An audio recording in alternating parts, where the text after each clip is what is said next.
The death of Chinese-Canadian student Elisa Lam, who was found dead in a Los Angeles hotel's water tank earlier this year, has been ruled accidental drowning. Authorities say the 21-year-old Vancouver student's bipolar disorder was a significant contribution to her death.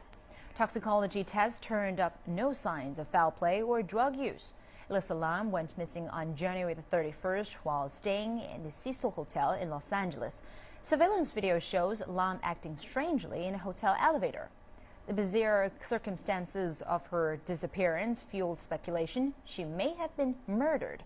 A country's coroner's office considers the file closed.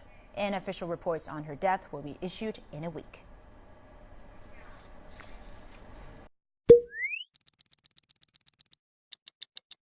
Welcome to a new Draw My Life video. Today, we're gonna talk about one of the most mysterious cases of the last years.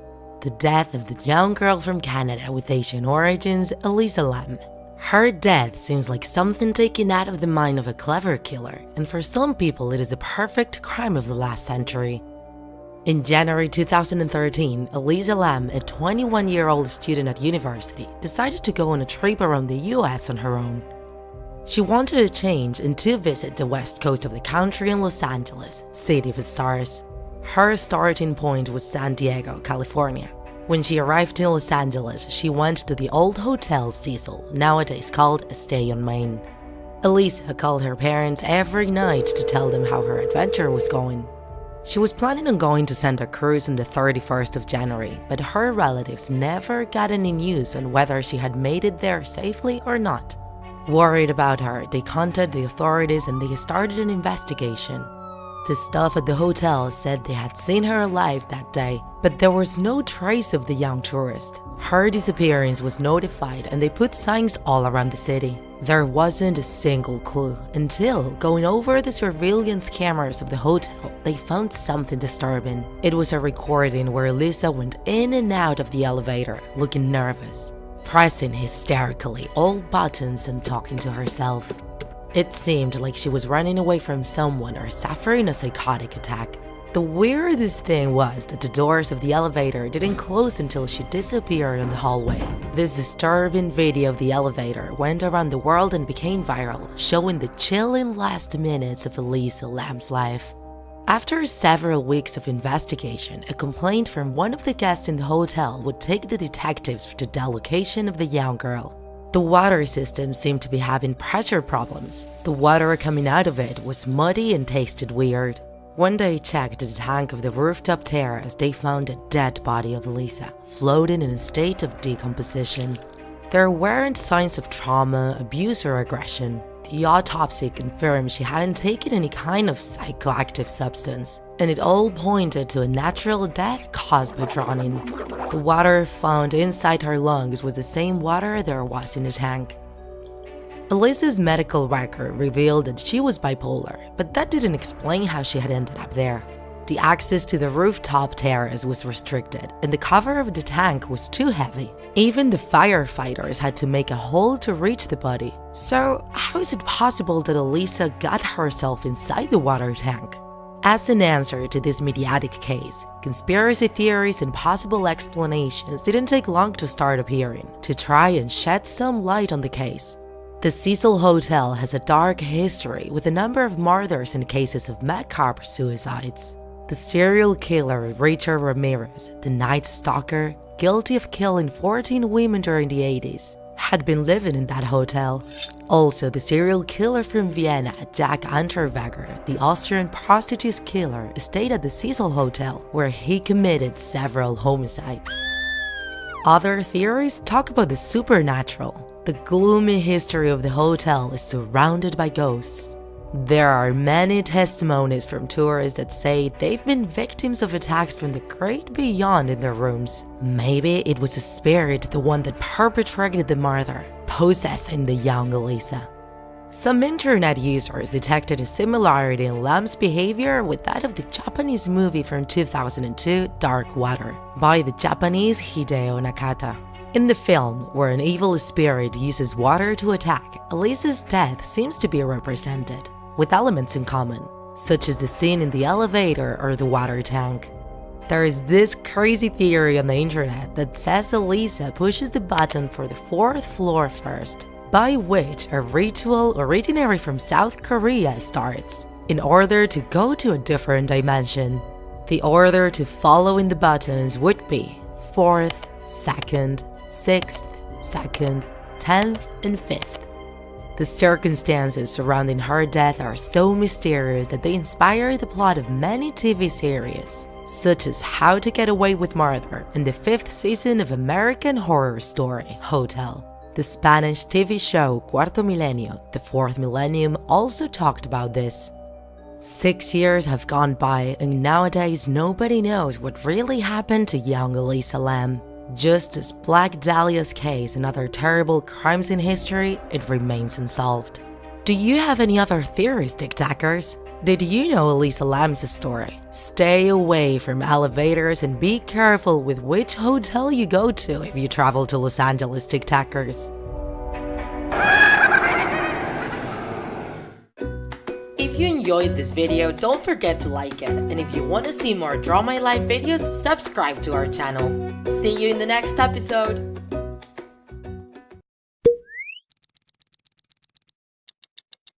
Welcome to a new Draw My Life video.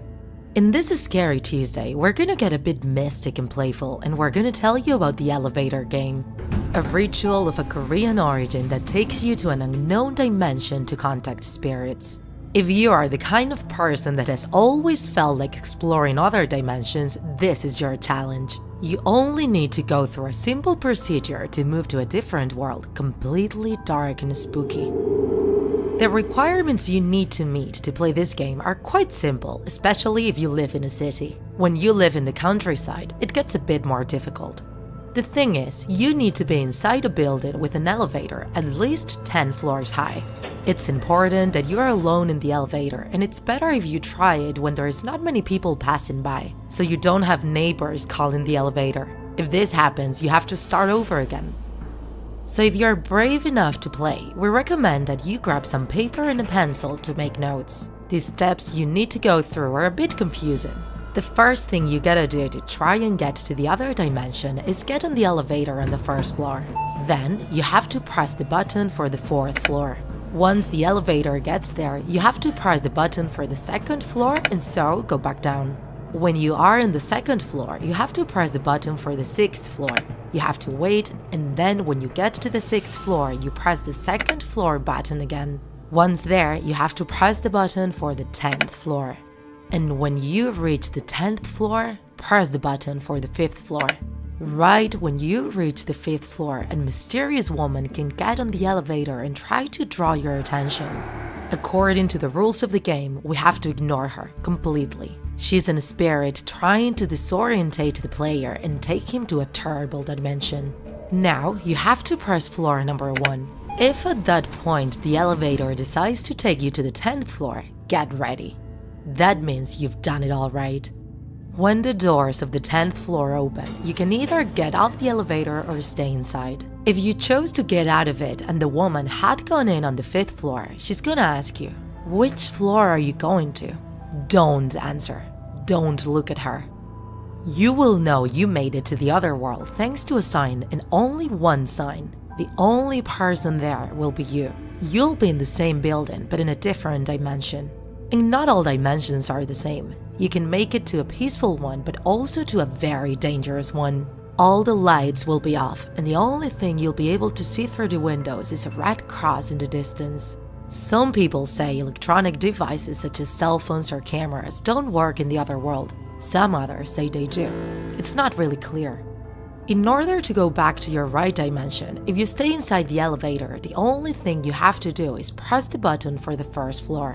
If it doesn't work, keep pressing until it does work. When the elevator reaches the 1st floor, you have to leave as soon as the doors open. No looking back, no talking. If you choose to get off the elevator on the 10th floor, you have to repeat exactly the same process again from the same elevator. Only that, instead of taking you to the 10th floor, the elevator will leave you on the 1st floor. Seems simple, huh? The only bad thing is if you get tired of exploring, or if you happen to be in danger and need to run away. As we have just told you, you need to take the same steps again. That means starting from the first floor. So you have to go down the stairs of the other dimension, down the stairs 10 floors. Sounds more complicated now, doesn't it? Those who have played this ritual game recommend not doing it under any circumstances. Fear takes control of you. As a consequence, you start getting lost, and the fear of not being able to go back to your dimension gets really intense. It is important to stay focused. If you remember Lisa Lam's video, one of the hypotheses behind her weird behavior and her disappearance was that she was trying to take part in this game. What do you think? Would you dare to go to a different dimension? Are you gonna try?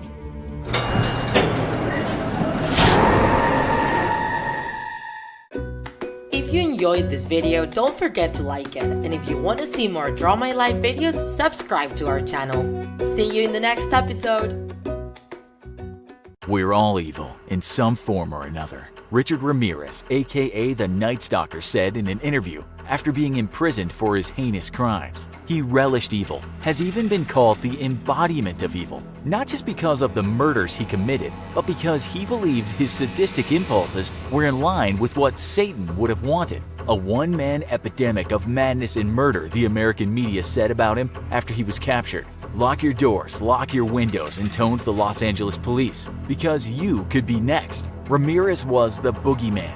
He sneaked into houses at night and left a trail of blood behind him. Men, women, boys, girls all saw this face of evil. But what drove him to do these things? What were the precursors for his sadism and siding with Satan?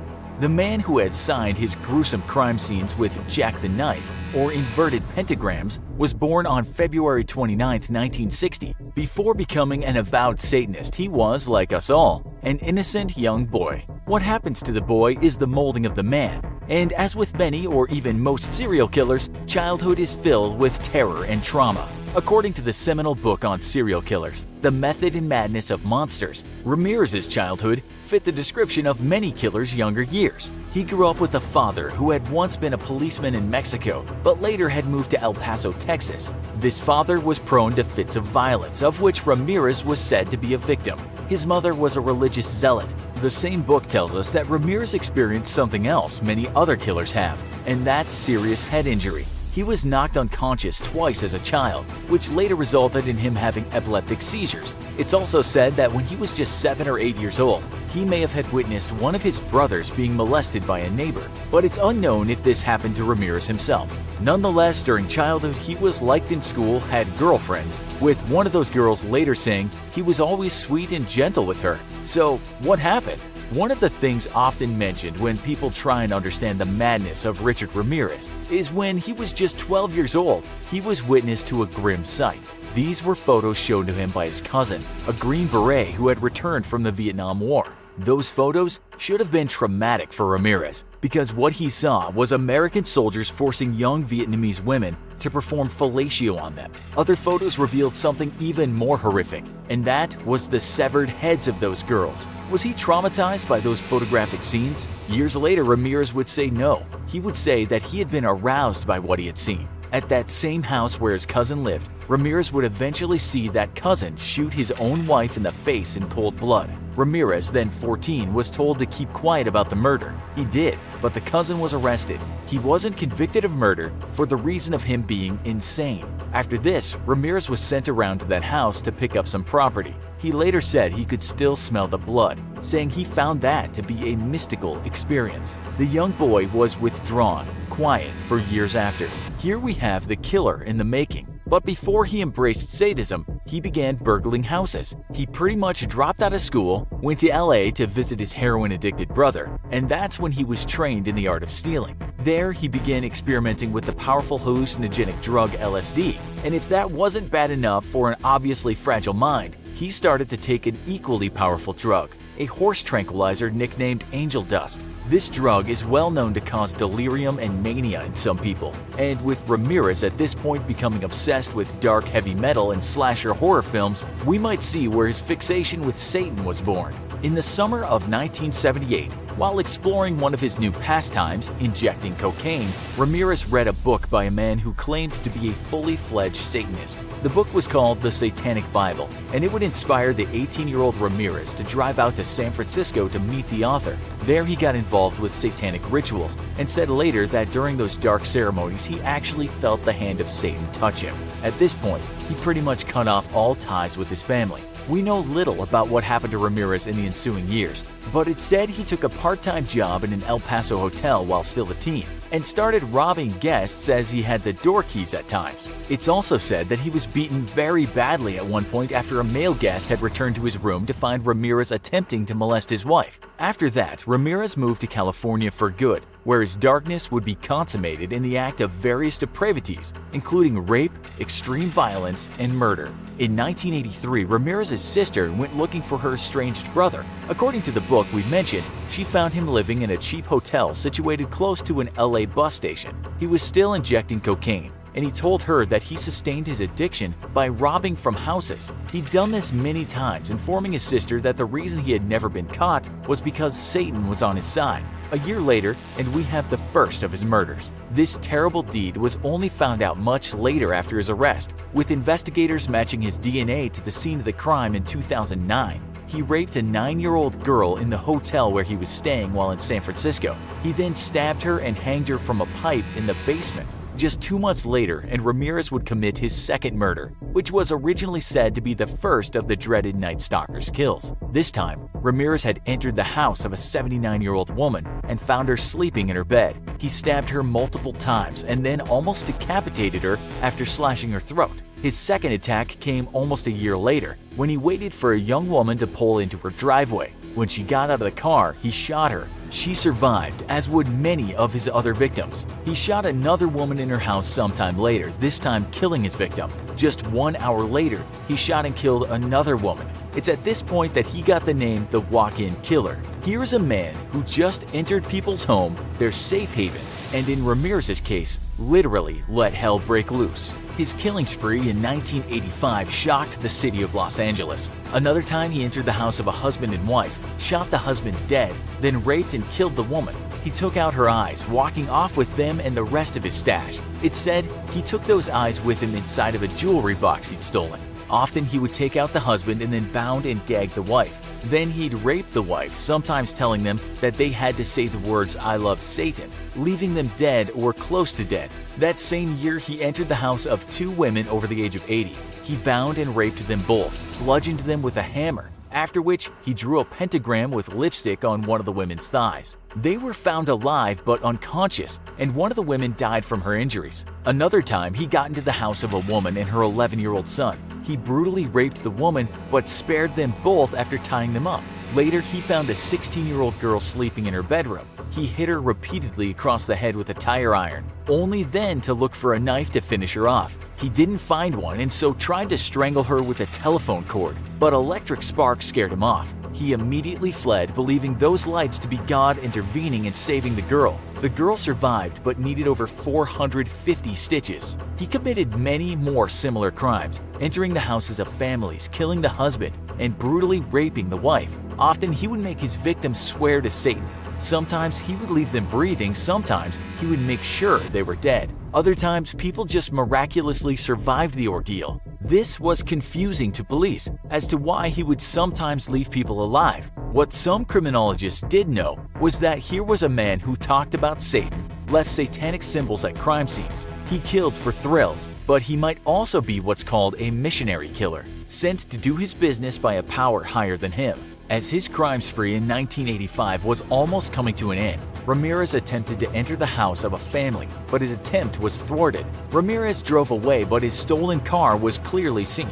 Not long after, he broke into the house of a family and shot the husband 3 times in the head. He then raped the wife and left her tied. On his way out, he said to her, "Tell them the Night Stalker was here." The woman was able to give a very precise description of what her assailant looked like, and police found fingerprints. They also found that stolen car. They had their man, and soon police released a picture to the public of who the Night Stalker was, adding that he was a drifter with a very long rap sheet. At the press conference, police said to the cameras, "We know who you are, and you cannot hide." They were right. Ramirez wasn't aware of this, but his face was all over the TV. It said he only got suspicious when he heard a group of aged Mexican women calling him El Matador, the killer. He attempted to carjack a citizen soon after, but was caught by what one might call an angry mob. It said they beat him to within an inch of his life. He appeared in court in 1989, looking the part of a Satan worshiper, dressed in black, wearing dark sunglasses. During the trial, one of the jurors was actually murdered, and rumors abound that perhaps Ramirez had orchestrated this. Was he really in league with Satan? Asked some people who were perhaps overly devout. There was no way to link him to the murder, however. It was just a grim coincidence. This man from the dark side developed his own following. People were mentally arrested by the specter of a devil worshiper. And then on September 20th, 1989, Ramirez was handed a down-to-earth verdict, convicted of 43 charges. The judge said what he had done was beyond any human understanding. This included 13 counts of murder, 5 counts of attempted murder, 11 sexual assault charges, and 14 burglary charges. After hearing this, Ramirez said all he could see in the courtroom were liars, haters, and killers. He growled, "You maggots make me sick, hypocrites and all." And again, he blamed the government, the world itself, for his crimes, concluding his vitriolic speech with, "You don't understand me. You're not expected to. You're not capable of it. I am beyond your experience. I will be avenged. Lucifer dwells within us all." Women all over the country, including one of the jurors at his trial, fought for his attention while he was in prison. The handsome but literally devilish man was attractive for some women. This might seem implausible, but many serial killers have found such affections while in prison, some of them even getting married while behind bars. He gained attention from the media too while in prison. One time in a TV interview, he was told how he was now ranked among the worst serial killers in American history, besides people such as Ted Bundy. At this point, he couldn't hide a smile of appreciation. This kind of focus by the media on killers has been said to be perhaps one of the reasons serial killers ply their depraved trade, because even beasts sometimes want attention. In that same TV interview, he tried to mitigate what he'd done by invoking wartime killing, once saying, "Serial killers do on a small scale what governments do on a large one. They are a product of the times, and these are bloodthirsty times." In 2013, he died from cancer, age 53, with one of his surviving victims saying that was too good for him. He'd been on death row for 23 years, having been married to one of those serial killer-loving women we talked about. What do you think about this man? Tell us in the comments. Also, be sure to check out our other show, Did This Cannibal Couple Eat 30 People? Thanks for watching, and as always, don't forget to like, share, and subscribe. See you next time. Hi, I'm Alex from ATM, and today I'm going through one of the biggest mysteries in TV, American Horror Story. It's supposed to be an anthology series, but its creators have also admitted that all the seasons are linked. Ryan Murphy posted this on Instagram, which some fans reckon is a confirmation of one of the biggest fan theories about the show. There are a ton of connections across the series, but just how does each season of AHS connect to each other? So let's start at the very beginning. Murder House is set in modern-day LA, but has flashbacks to the 20s, 40s, 60s, and 70s. Asylum is based in Briarcliff Mental Institution, Massachusetts in 1964, but it also jumps back to the 40s, 70s, and modern day. Coven takes place in 2013 New Orleans, but has flashbacks from the 1830s, 1910s, 1960s, and 70s. Freak Show is set in 1950s Florida. For Hotel, we're back in LA, with the series taking place in the present. Roanoke is the same, and it's based in North Carolina, but it does have some flashes to colonial times of around the 1500s. And finally, Cult is set in 2016 Michigan. So far, just a lot of them in the present day though, right? Well, Massachusetts seems to be pretty important as well. In Murder House, the Harmons moved from Boston. Asylum is based in Massachusetts. Coven constantly refers to the Salem witch trials, which took place in colonial Massachusetts, and Queenie is even descended from Tituba, one of the slaves from Salem. Freak Show's Elsa mentions having worked as a showgirl in a Boston circus, and Pepper's sister Rita was from Massachusetts. Hotel is a little sparse on the references, but Mr. March's strange accent has been described as a Boston Brahmin accent, which means he could also be from the mystical Massachusetts. Roanoke doesn't appear to have any link to the state though, and neither does Colt, but we've only had a few episodes so far. Other states that pop up a little too frequently are California and Florida. Murder House and Hotel are based in LA, and it's also where Elsa Mars finally earns her fame. Plus, it's LA that Shelby and Matt are moving away from after they're attacked and she miscarries their child.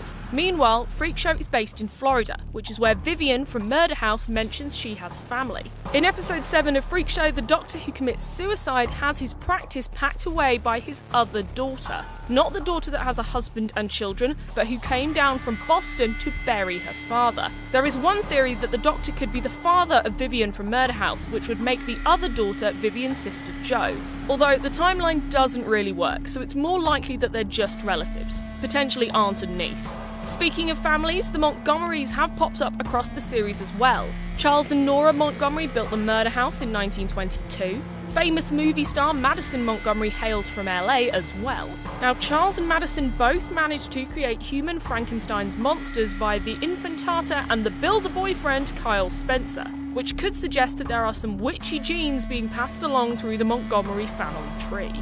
Other recurring names include Mott. In Roanoke, it's revealed that the bloodthirsty psychopath Dandy Mott was actually descended from Edward Philippe Mott, a wealthy nobleman who built the Roanoke house. There's also a slightly more obscure one in Rhett Snow, who was the Uber driver in Roanoke, who could also be related to the ever-unfortunate Myrtle Snow from Coven. Goodman also pops up twice in the AHS universe. In Murder House, Harry Goodman is the lawyer that represents Constance during Travis's murder investigation, and in Asylum, Sister Jude enlists a Sam Goodman to investigate Dr. Arden. Speaking of Dr. Arden, we discover that in Asylum, he's actually a Nazi doctor, Hans Gruber, who removed Elsa Mars's legs in Freak Show. While I know this is super obvious, it means that Sister Jude and Elsa are two distinctly separate people because they both meet Dr. Arden at different times. Also, in a fantasy scene, we do see Sister Jude's thigh, which would suggest that she isn't Elsa Mars either. However, there is definitely a link between Jude and Elsa. Jude did used to be a cabaret singer, and remember, Elsa mentioned that she used to work in Boston, which is where Asylum is set. It's more than probable that they're both related, and more likely, twins. If you need any more evidence, we do see a curiously dressed Jessica Lange in Freak Show while Elsa is singing Life on Mars, who appears to be wearing a Pierrot clown costume. This could be Jude before she became a nun, because Freak Show takes place roughly 12 years before Asylum. Plus, the black and white costume could be a sly reference to the monochrome habit that Jude wears in Season 2. But that's not the only connection between Freak Show and Asylum. Pepper was the first character to appear in 2 seasons of the show. She was first collected by Elsa and taken to the Freak Show, but after Salty's death, she becomes too difficult to handle and is sent away to live with her sister and eventually sent to Briarcliff in 1962 after being framed for infanticide. Sister Jude has a soft spot for Pepper, just like Elsa does. And interestingly, when Pepper is admitted to Briarcliff, she's admitted by Sister Mary Eunice, which is odd because in Asylum, it's Sister Jude who conducts the entrance interviews. This could suggest that Sister Jude hasn't yet made it to Briarcliff and is still hanging around bars trying to get men to fall in love with her. That, or maybe she's still at the circus. Alternatively, we do know that Elsa dies in 1960, 4 years before Asylum is set. But in a Coven-style fashion, she could have been brought back to life and then gone on to take over Briarcliff. This would explain why both Sister Jude and Elsa are so strikingly similar, and also explain why Sister Jude is so dedicated to the downfall of Dr. Arden. Moving on to Hotel now, in which we see the return of Marcy the realtor, who also sold the Harmons their home in Murder House. This places Hotel after the first season in the timeline because Marcy has adopted Hallie the dog at this point. We know that the Countess visited the Murder House basement in 1926 to get an abortion from the infamous Dr. Montgomery.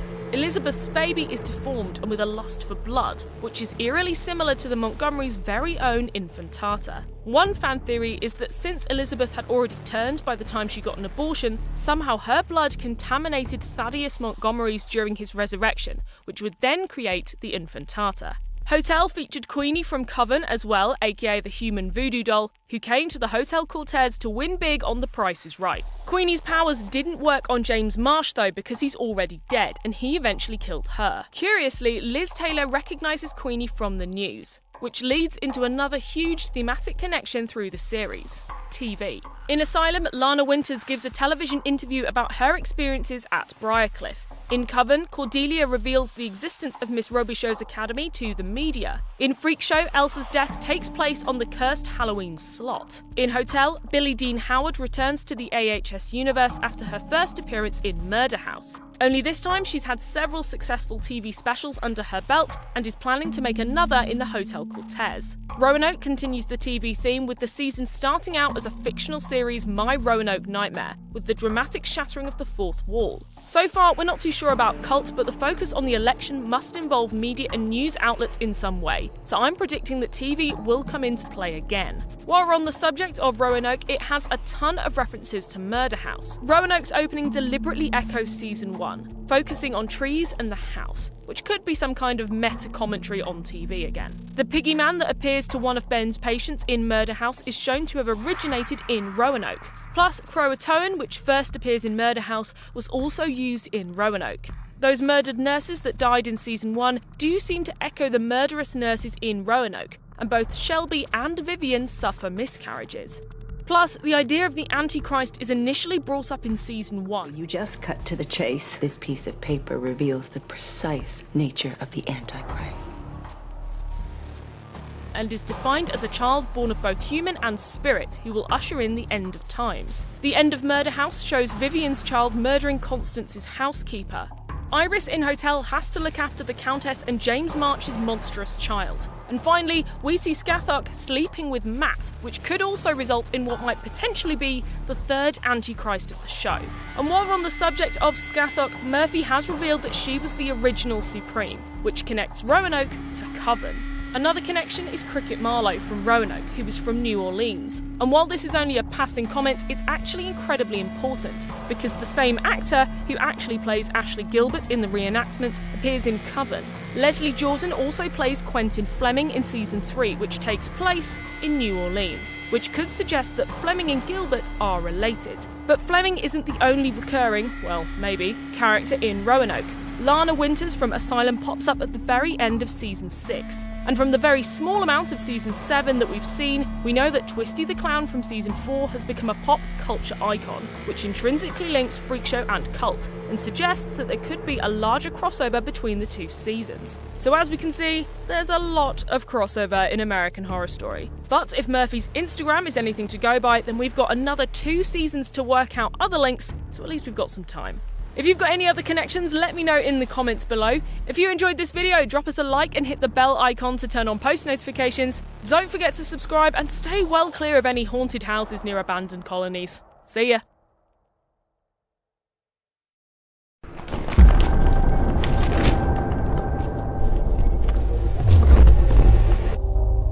We've all experienced it. You have a dream where you enter into a room. As you walk through the room, you see a doorway into another room that will only lead into another room, then another room. Not looking back, you keep going into room after room. This could be a dream or a real-life event where you accidentally no-clip out of realm into the back rooms. The eerie vibe from the back rooms come from the empty rooms, with a strange off-yellow color and the buzzing and hum of the lights. This is all intensified by the fact that most of us have been in and fondly remembered rooms or entire buildings just like this. If you're not careful and you no-clip out of reality in the wrong areas, you will end up in the back rooms, where it's nothing but the stink of old moist carpet, the madness of mono yellow, the endless background noise of fluorescent lights at maximum hum buzz, and approximately 600 million square miles of randomly segmented empty rooms to be trapped in. God save you if you hear something wandering around nearby, because it sure as hell has heard you. Look!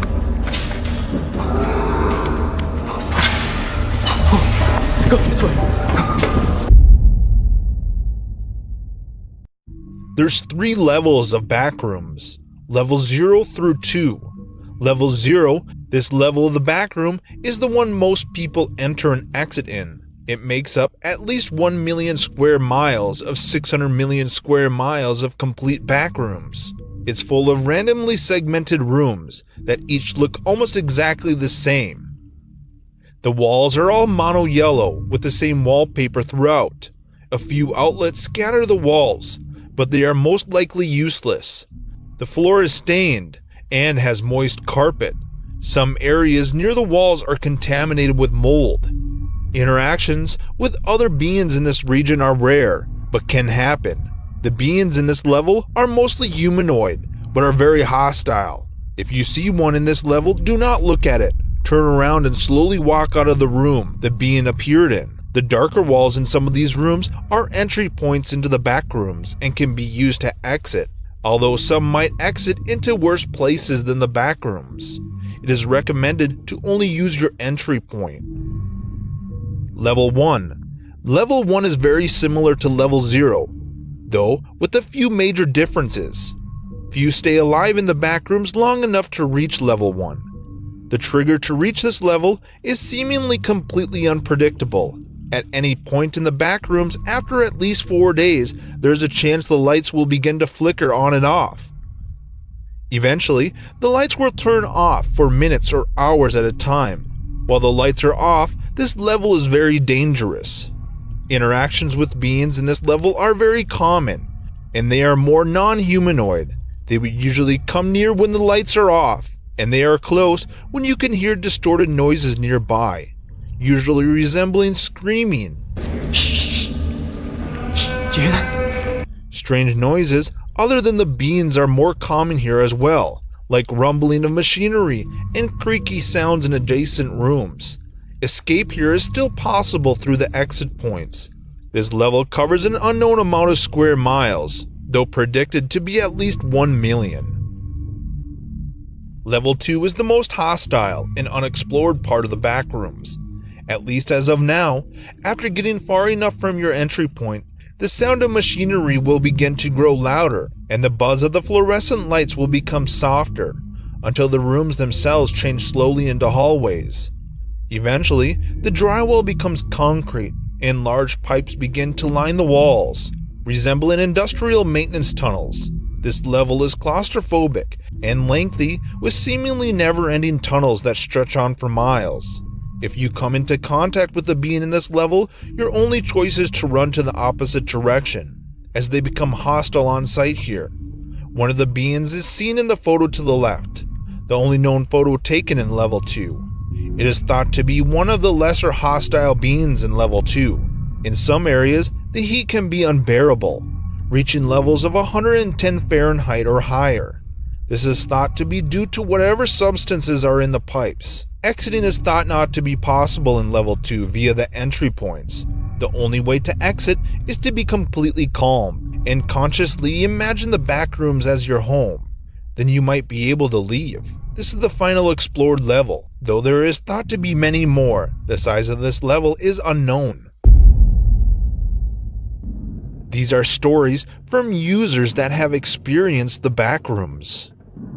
An anonymous user posted, "There's a lot for me to explain on the subject, as I was for many years trying to figure out its mystery. First of all, the backroom is what it points to be representing, but cannot be truly made clear to anyone unless you've actually been in it. Secondly, no matter how hard you try to reach it, you'll never find a way to do it. It's spontaneous, can happen to anyone, but generally speaking, if you've been in once, you will end up going back eventually. These are also a set of rules. These are not written, nor do I claim them to be a factual representation of the backroom's true reality, but what during the years I've managed to see as axioms that may hold some answers to how the backroom works. I can point and explain, bit by bit. Number 1, never try to escape. Number 2, be always calm, do not show any signs of anxiety. Number 3, do not search for others, do not ask for anyone. Number 4, stay as close to your entrance as possible. Number 5, never directly stare at any source of light. Number 6, should you lose your senses, Do anything to regain them, even if it means by cutting off a part of your body. Number 7. Always check if the time is what you remember it to be. Number 8. Do not touch a wall that seems darker than the one next to it. Number 9. Should you come across another human being, do not make any contact and move away from each other as fast as possible. Number 10. Count seconds, and after every 500, remember who you are and where you came from. Number 11. This is the most important. Sit down and do not look at the sounds when you hear them. I'm going to explain these points one by one. That thinking about how to escape makes your mind go haywire, panic, and eventually you lose yourself in it, running around and away from the entry point. Losing your senses will eventually extend onto your track and perception of time itself, which is why you should always check on it. Count seconds, and always try to remember who you are. If everything fails, go to extremes. You must regain your senses. I learned this the hard way, but getting yourself calm is important to think straight and crucial to really getting out. You're not going to run out of this. How many kilometers you'd run, you'll never escape it this way. It's your emotions keeping the rooms extending. At least that's one of my assumptions. Do not search for others. Do not interact with them should you bump into anyone. You do not know who they are, how they react, and how long they've been there. This is why you count seconds. If you lose track of time, you lose track of reality. And then your emotions, which is what you can get you into a nasty situation, and even can mean your death. Most of the times, others don't know it, wandering aimlessly further and further away from their entry point. They are lost in time, because time and backrooms don't follow our space-time continuum rules. It relies on you to keep it meaningful. Think of it as time has no concept, and the only being that perceived it can understand and think it. But other than you thinking seconds, it is closely to non-existent there, because there are multiple beings who still perceive it in their minds. Coming across one another shows signs that time only means variable in a form of living being. And these living beings can be anything. It is called the backrooms because it strips down the reality of its dimension that we humans coherently understand to be in a physical world. There is no real space that one can measure there. Sure, you can measure the rooms, calculate its density, but then if you check the atmosphere there is only timeless perception stretching endlessly before you that extends onto another that happens to be within. Any meaning not only human, I call them plainly others. The first time I saw one was also the first time I was in the back rooms. I was already panicking, already wandered too far and lost track of time. I lost my senses seeing otherworldly creatures that I can only describe as crystalline form of ant the size of a giraffe. I turned around and ran, screaming. I didn't think about escaping from then and there, just from the creature, which is why I think I ended up being let go from the back rooms. This had led me to one conclusion, that much later came as this: sit down, do not look at whatever came in. As far as you're concerned, there are only intelligent beings in there. This next user posted this story about the back rooms. During the past few days, I made my first expedition into the backrooms. I will share my story. It took me a few weeks to perfect my no-clipping abilities beforehand, but I finally did and I entered, but once I was in, I felt a wave of uneasiness as I was dropped into a room with 3 doors and the all too familiar fluorescent light sound. I took inventory of the food and water supply I had, and then I took the door to the left. I walked for about 4 hours down the halls through the rooms until I heard what sounded like a coffee maker on the other side of the wall.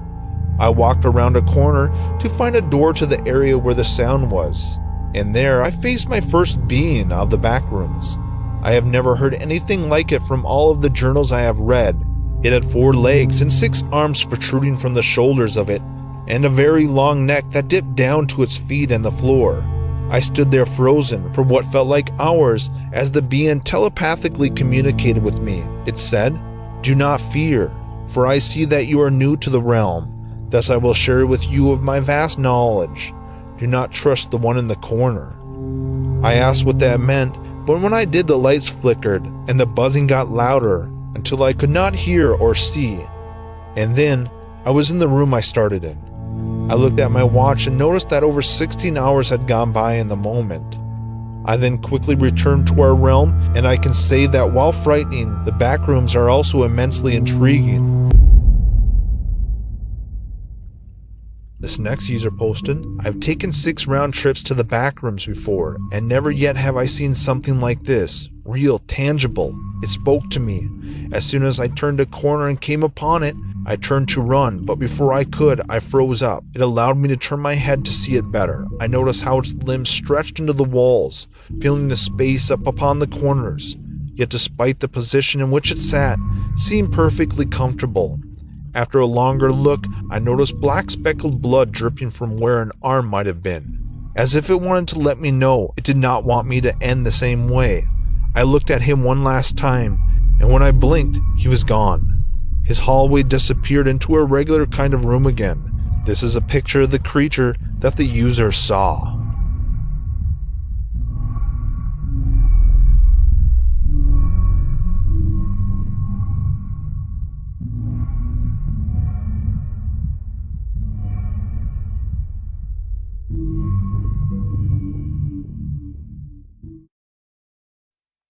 We humans are unable to experience the true nature of the universe unfiltered. Our senses and brains can only process a fraction of the world. So we have to use concepts and tools to learn about the true nature of reality. Technological progress not only widened our knowledge about the universe, it also made us aware of unsettling possibilities. In the future, it might become possible to simulate entire universes. But if this is an option, how can we know that it's not already happened? What if we are not creators, but creations? Is it possible that we are not real and we don't even know it?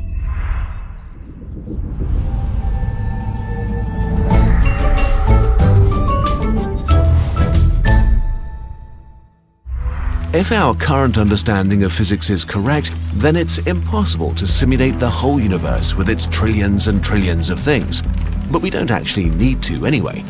We only need enough universe to fool the inhabitants of our simulation into thinking that they're real. Who needs billions of galaxies?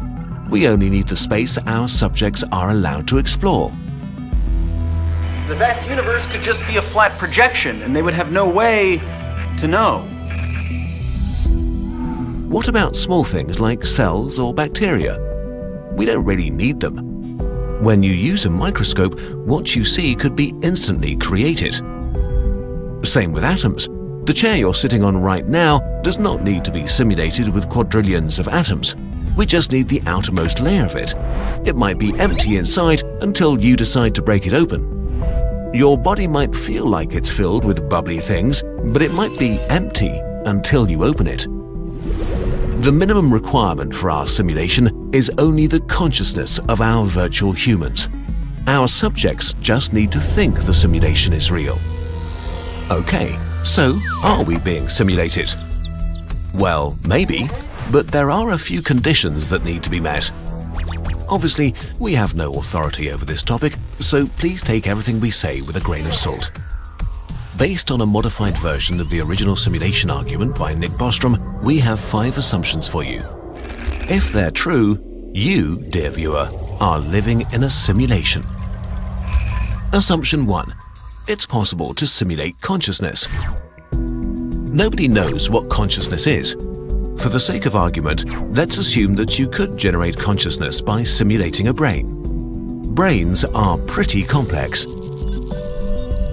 If you count every interaction between synapses as one operation, your brain runs at about 10 to the power of 17, or 100 million billion operations per second. Let's generously assume we need 10 to the power of 20 operations to simulate 1 second of human consciousness. But we don't want to simulate just one human, we want to simulate all of human history at once so we can skip around. Let's say we want to simulate 200 billion humans with an average lifespan of 50 years. 1 year has 30 million seconds, times 50 years, times 200 billion humans, times 10 to the power of 20 operations. So we need a computer able to handle 1 million trillion operations per second. more operations than there are stars in the observable universe. A computer like this is just impossible. Except maybe it isn't. Assumption 2. Technological progress will not stop anytime soon. If we assume that technological progress continues in a similar fashion as it has so far, then there might be galaxy-spanning civilizations with unlimited computer power at some point. Beings on a technology level so advanced that we could barely distinguish them from gods. A computer that can handle a million trillion operations is serious business, but there are actually concepts for computers which could handle this. The Matryoshka brain is a theoretical megastructure made up of billions of parts orbiting a star feeding on its radiation. A computer of this scale would have enough power to simulate many thousands, if not millions, of humanities at the same time. Other technologies, like high-end future quantum computers, might lower the size drastically, so it might be possible to do this with a structure the size of a large city, or even smaller. But only if there's still someone around to build the computer. Assumption 3. Advanced civilizations don't destroy themselves. If there is a point at which all civilizations destroy themselves, this whole discussion ends here. Looking into space, you'd expect a universe filled with millions of alien civilizations, but we see nobody. The reason for this might be great filters. Great filters are barriers life has to overcome, like nuclear war, asteroids, climate change, or a black hole generator. If life is inherently self-destructive, then there are no simulations. We explain this in more detail in our Fermi paradox video. Assumption 4. Super advanced civilizations want to run simulations. When we speak of post-human civilizations, we don't know what we're dealing with. To think we know what beings as powerful as gods want is pretty arrogant. Imagine the smartest ant on Earth living next to an amusement park. It's curious about what humans are up to, so you try to explain. Unfortunately, the ant just doesn't understand. The concept of roller coasters and standing in lines and holidays and fun doesn't make sense to an ant living an ant life. It's the same with us and a post-human being. Compared to them, we are ants. Running simulations for fun or science might be an absurdly stupid idea to them. But if they do want to run simulations for whatever reasons, and assumptions 1 to 3 are true too, then the chances are not zero that you are living inside a simulation. Assumption 5. If there are a lot of simulations, you are probably inside a simulation. If there are simulated civilizations, it's likely that there are a lot of them. After all, we assume that post-human beings have access to practically unlimited computing power. So if they run simulations, it would be convenient to run millions or even billions of them. If there are billions of simulated universes, there are probably trillions and trillions of simulated conscious beings, which would mean that the vast majority of all conscious beings that will ever have existed are simulated. So for every conscious being made of flesh, a billion simulated ones exist. Since we have no way of knowing if we are simulated or not, in this case, the chances of you being one of the 999,999,999 simulated ones are pretty high. So what you consider reality might not be real at all. You really might be simulated. All of this is based on a lot of assumptions that we can't really test right now, so many scientists disagree with this whole thought experiment. So don't burn your house down to test if there will be glitches. If you are simulated, not that much changes for you. You might be on a small planet speeding through eternal nothingness, or a simulation inside a computer. Your existence does not become more or less scary and bizarre.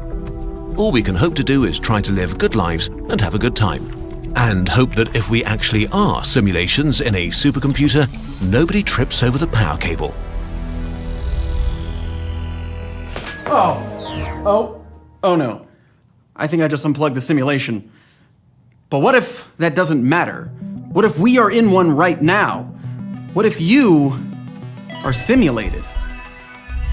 Jake over at Vsauce 3 is looking into that. Click here to watch his video and subscribe to his channel.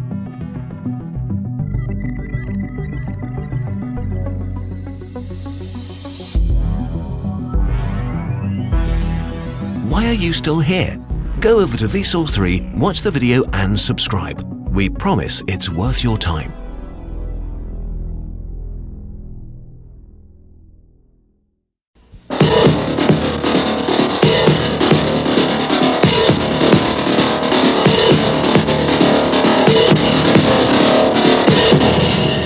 The Fifth Estate.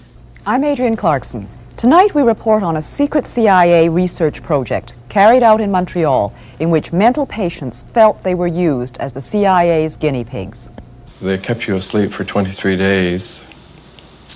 And while I was asleep, they were shocking the heck out of me with electric shocks. The CIA was interested in Dr. Cameron's work on psychic driving because it could give them an idea of where the personality could break or be stressed. Those of us who were involved with trying to find out something about brainwashing, yes, this is the reason that we were interested in Dr. Cameron's work.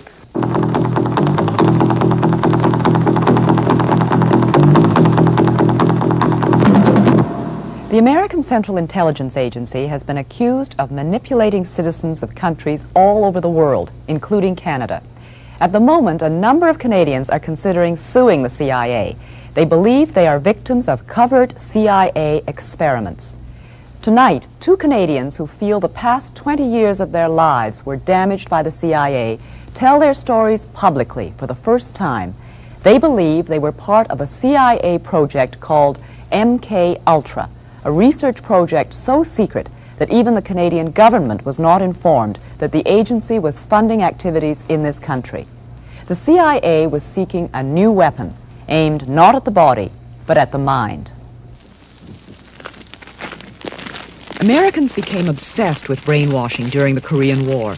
Prisoners of war returned home denouncing the American way of life. Hearing them parroting propaganda, the CIA became convinced the communists had found the key to brainwashing. Now the Americans had to unlock the mystery of mind control. There was great worry that the Soviets had developed rather esoteric and unusual methods of so-called brainwashing people. The purge trials... Dr. John Gittinger was the CIA's chief psychologist for 25 years. There was continued pressure put upon anybody within the agency in connection with trying to explain or understand brainwashing. So we were charged with rather an elaborate attempt to try to find out chemical, psychological, any kind of means that people could use to influence the behavior of the people. Nothing seemed too bizarre. To find out if sex could be used in spying, the agency studied San Francisco prostitutes and their clients. Using unwitting human beings as their guinea pigs, the agency tried everything: drugs, hypnosis, electroshock. Under code names like MK Ultra, the CIA spent 25 years and $25 million on secret mind control research. Brainwashing could be a powerful ideological weapon, and the U.S. had to have it. And when the agency didn't undertake its own studies, it funded someone else's. Thus, the search for mind control brought MK Ultra to Canada, to Montreal. Even in the Cold War years of the late 50s and early 60s, most doctors and academics would have been embarrassed to have found that an organization of spies was openly paying for their research. So the CIA set up a number of fronts, respectable foundations like the Human Ecology Fund. Sounds innocent enough, but it was run by the CIA's brainwashing experts. Here at McGill University in Montreal, the fund found 3 projects worth financing. They supported an extensive study of witch doctors in Nigeria. How, investigators wondered, did native healers cure mental illness? What mysterious drugs and potions did they use? Used to bind up excited patients. A sleeping potion is then administered. 20 years ago, the Human Ecology Fund paid for this movie. This soothes the patient's head. But it was only recently that the man who made the film found out that he had been working with the CIA's money. The author of the Nigerian study is still at McGill University. News of his connection to the CIA came as quite a surprise to Dr. Raymond Prince. I couldn't imagine why the CIA would be interested in my work in looking at indigenous healers in West Africa. That seemed really strange. That was my first reaction, you know. I couldn't believe that, I couldn't understand how the CIA would be interested in that. Because there were all kinds of beliefs that African witch doctors could put the hex on people. But anybody who makes a systematic study of what are the psychological factors that can produce anything from having a person run amok in Indonesia or die of the sickness from a witch doctor in Africa would certainly add to all of the knowledge that we were being able to accumulate about behavioral science techniques. The Human Ecology Fund also helped set up the Transcultural Psychiatric Research Review. Edited at McGill, the journal continues to publish without CIA support. The largest MK Ultra research project, this one directly related to brainwashing, was carried out at the university's psychiatric hospital, the Allen Memorial Institute. Located atop Mount Royal in a mansion with the eerie name of Ravenscrag, the Allen Memorial was once the most prestigious mental hospital in Canada. The unorthodox treatments of its director caught the attention of the CIA in the mid-50s. Dr. Ewan Cameron, the first director of the Allen Memorial, ran the institute with an iron hand for 20 years. But Dr. Cameron remained an American citizen and left the Allen abruptly in 1964. He returned to the United States, where he died in 1967. An energetic, enigmatic man, Cameron was an internationally honored and respected psychiatrist, but he was not universally liked. Former colleague Dr. Elliot Emanuel. He was an authoritarian, ruthless, power-hungry, nervous, tense, angry man. Not very nice. Much of Cameron's research went on in the stables next to the main hospital building. Here he had his subjects photographed before and after treatment. Dr. Cameron may not have known that the $60,000 research grant he received from the Human Ecology Fund really came from the CIA. Rudolf Hess. Nonetheless, it now seems ironic to some that Cameron was called to the Nuremberg trials to examine Rudolf Hess. For it was at Nuremberg, after Nazi doctors who experimented on prisoners of war were condemned, that a code of scientific ethics was adopted. Research must be completely safe, and research subjects must give full, voluntary consent. Documents recently released by the CIA reveal what research Cameron proposed. To make patients receptive to repetitive messages, Cameron suggested using chemical agents to break down ongoing patterns of behavior, chemical agents like LSD. LSD was almost unknown in the late 50s and not yet widely tested. Despite the horrible hallucinations small doses can produce, Dr. Cameron left some of his patients to unsupervised LSD trips. In 1956, Bob Logie was 18 years old when his severe leg pains were diagnosed as psychosomatic, and he was sent to the Allen Memorial Institute. When Bob heard the news reports of CIA-funded research at the Allen, he sent for his medical records. They revealed several doses of LSD. Today, Bob Logie lives and works in Vancouver, but he's still angry. I feel like I've been completely used. I feel like my mind has been completely invaded. I suppose if guinea pigs have feelings, they'd feel like I do.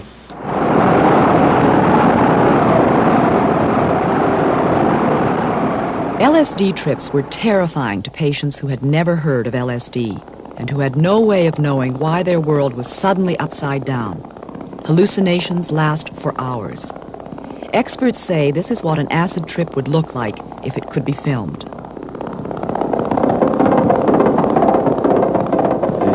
LSD was really horrifying, very horrifying, and they gave it to me for about 12 or 15 times. One minute I would see the doctor there, the next minute I wouldn't see him there, and they were asking me all kinds of questions, and I remember them telling me that I was getting smaller and smaller, and I really felt myself getting smaller. and they were bringing me back in time, way back. At one point I almost felt like I was just about to be born, really, that far back in memory. And they were really probing, asking all kinds of questions, and I felt I didn't have any control. I had to answer. I didn't feel I had any control. I was completely, like they had complete control over me.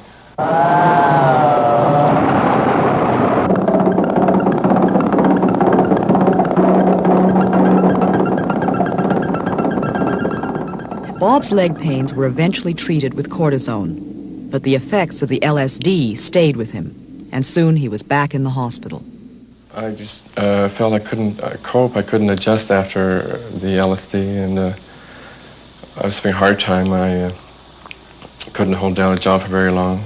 I was going from one place to another, and the anxiety really built up. I just couldn't cope, and I went back. The interest in this sort of chemical, this kind of magic, this shortcut weapon, prompted the CIA's interest in hallucinogens, particularly LSD? Very definitely, because the first pressure was being based on the idea that there was some kind of truth serum or truth drug or something on that. So the people who knew that end of the business, they were definitely beginning to look in terms of chemotherapy. And of course, to people in this day and age, it's very hard to believe that the period before 1960 was a period which was certainly not a chemical culture in this country and not a drug culture in any sense of the word. With some patients, Dr. Cameron tried a drastic treatment called depatterning. Massive doses of electroshock, 20 times more intense than the standard shock treatments used today, were administered to patients who were kept sleeping for days. Dr. Cameron thought he could wipe out patients' sick behavior and leave the healthy personality intact. But first patients were to be so depatterned that some even forgot their toilet training. Not all the patients ever completely regained their memories. Dr. Peter Roper was a close colleague of Dr. Cameron's at the Allen. Many people, but some would reach what Cameron would call the third stage of depatterning. With that method, others would need 2 treatments a day, maybe for a week or longer, before they got to the third stage. What would characterize the third stage of depatterning? Well, the third stage, as defined by Cameron, was a loss of ability to orientate themselves. They knew who they were, but they didn't know where they were, and they didn't know what age they were. As you probably know, electroshock treatment has been given for depression for something like 40 years now. It's a very successful and useful treatment for severe depression that doesn't respond to other things. But depatterning is a use of electroshock treatment in a totally different way, in which instead of giving the shocks, say, 2 or 3 times a week, they're given 2 or 3 times a day for 3 or 4 weeks, reducing the patient to a sort of animal, vegetable state, from which it's hoped that they would recover in a more healthy state of mind. It didn't work.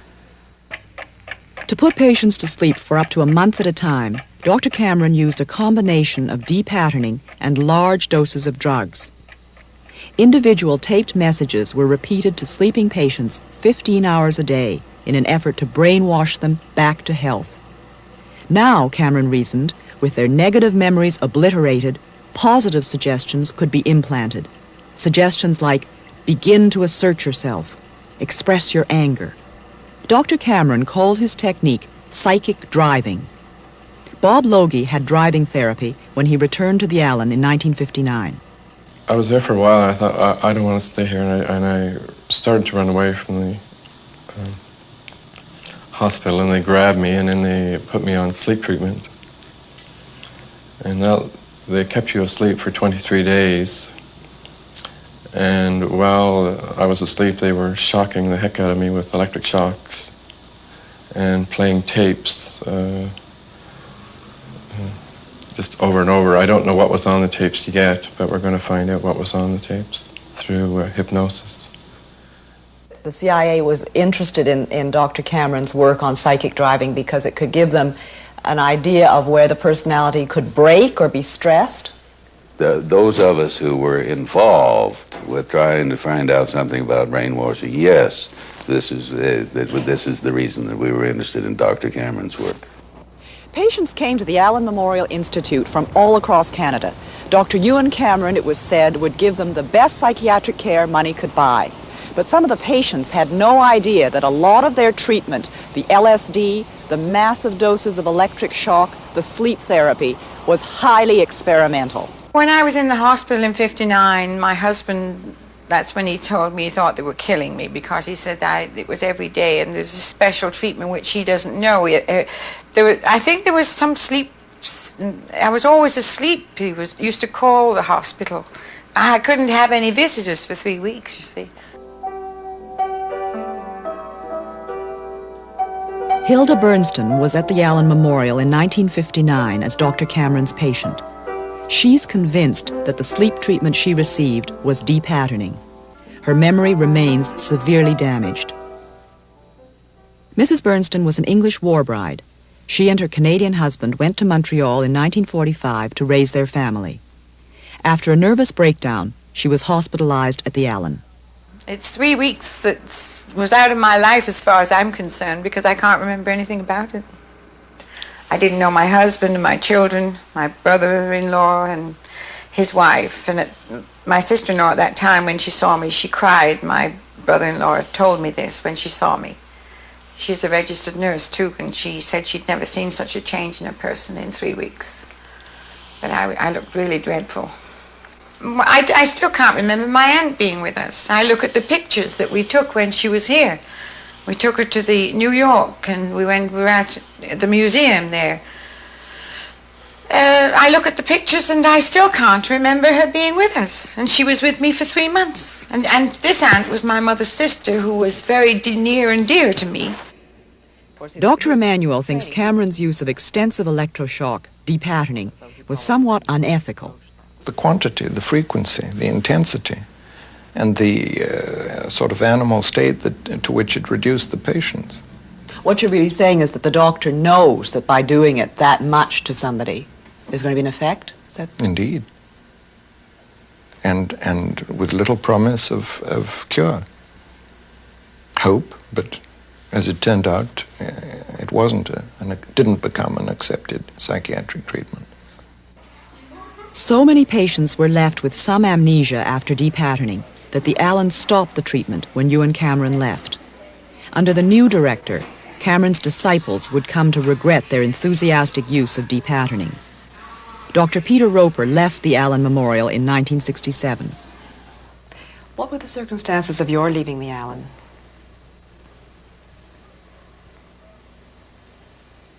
Somewhat questionable. In what way?